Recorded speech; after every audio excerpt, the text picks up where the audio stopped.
Hello folks, Kaz here from blockheadUK.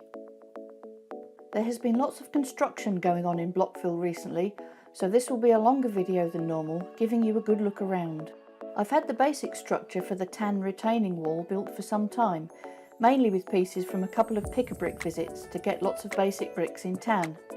But I've been waiting for some specialist pieces in bricklink orders which have now arrived, namely 1x8 arches, some 1x1 bricks to replace the dark bluish grey placeholders, and some other 1x2 pieces to provide some texture to the build. I must give a big shout out here to Mr. Bookieboo, who gave me the inspiration for the design of the wall. I've changed a few colours and added some lanterns under each arch to make it my own. Let's start our walk around in Memorial Park and Nutcracker Square, where you can see the stairs have been completed which lead up to the main street of Old Town. Moving along the railway tracks, some safety barriers have gone up and the sidewalk has been extended with flower beds and individual decorations outside each commercial premises. Chez Albert has acquired another al fresco table and two friends appear to be enjoying a catch-up together.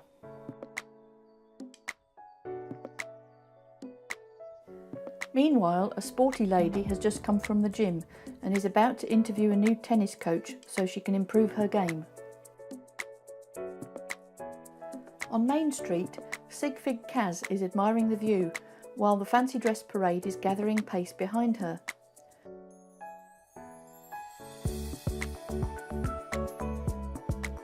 There are all sorts of folks in crazy costumes out to have some fun and celebrate Blockville's founding 100 years ago.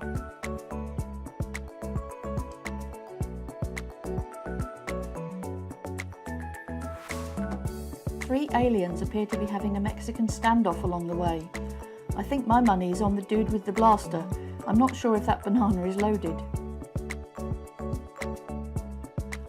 How many different characters do you recognise? The citizens of Blockville have certainly been creative with their costume design, and the mayor is going to have a hard time deciding the winner of the best dressed minifig competition. But what's this lurking in the background? Uh-oh, nobody blink, call a doctor. The monorail car on the right is basically a mock-up at the moment, and I need to finish the design before it's properly operational.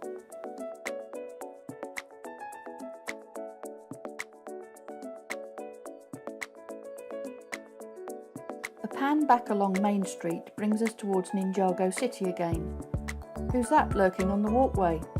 It's my first YouTuber SigFig, Darethsdojo. I hope you're enjoying your view of the parade from up there.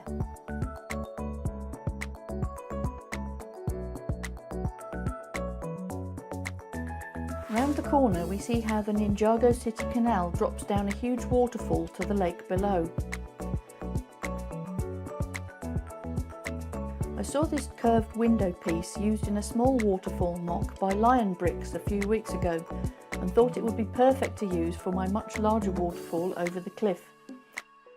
At the foot of the cliff, a grandmother is taking her grandson on his first camping trip, but Mum and Dad prefer a few creature comforts and so they've parked their camper van nearby for the overnight stay.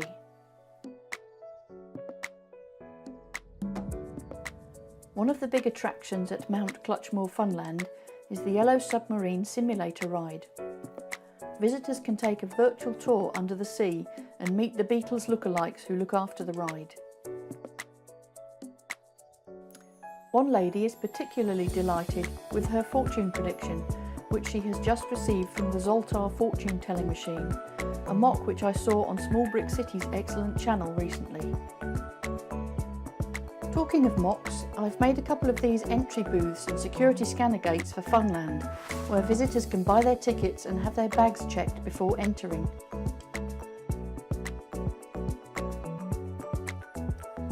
I've also created a brick-built sign in funky colours, which adorns the wall next to the railway tracks, advertising the park to folks passing on the train.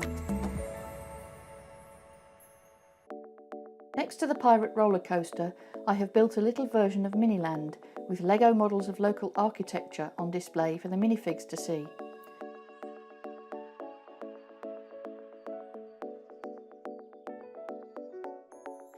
clown is bending balloons for the kids a little further along.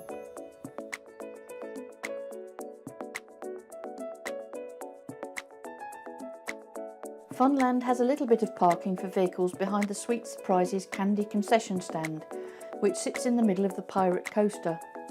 Minifigs can buy snacks and then sit and watch a show about pirates which is going on in the arena.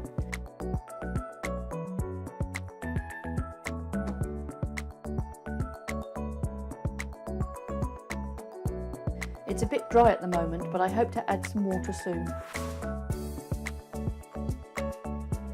Funland Station, served by the Hogwarts Express, still needs to be developed. The monorail track needs moving closer to the wall so that it lines up with the tracks which will eventually run behind Old Town's upper level, and there will be another monorail station interchange above the main train loop here. The rockets will eventually sit atop another mountain in the far corner, with a train tunnel underneath. This Trackside emergency station mock was inspired by a recent video from GJBricks, who had built one for his city. Thanks Greg, it's a great idea and fits in well close to my bespoke signal box, which sits at the junction of the main line loop and branch line towards the cargo sidings. On the other side of the signal box is a mooring for a luxury yacht behind the Ninjago city docks. The dock's monorail station is busy today, I see.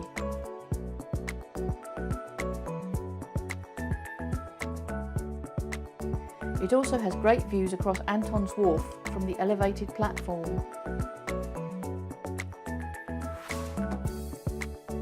There's plenty of activity around the docks, with small craft being loaded up and a guy eager for his deep sea fishing trip to begin. He's getting some practice in before they've even weighed anchor.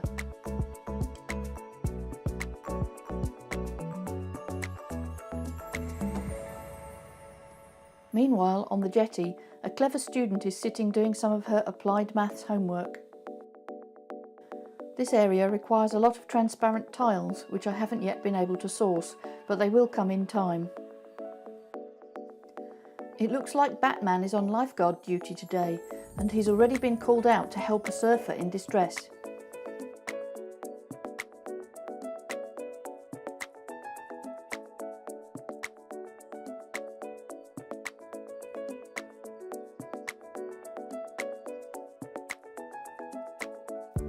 Behind the fishing shack are the sidings where the cargo train lives when it's not hauling a train.